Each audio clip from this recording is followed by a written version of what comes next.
Momen kedekatan Aurel Hermansyah dan Krisdayanti, tampil kompak dengan berdandan, tuai banyak pujian.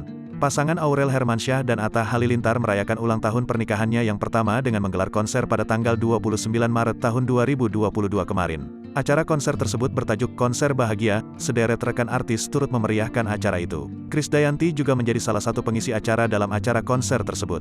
Dalam momen itu, potret Krisdayanti saat bersama Aurel Hermansyah di unggahan Instagram menjadi pusat perhatian netizen. Keduanya tampil kompak dengan berdandan cantik dan anggun. Sontak potret tersebut langsung dibanjiri komentar positif oleh netizen. Awalnya seorang make-up artis membagikan hasil riasan wajahnya yang dipoles sedemikian rupa ke Aurel dan Krisdayanti.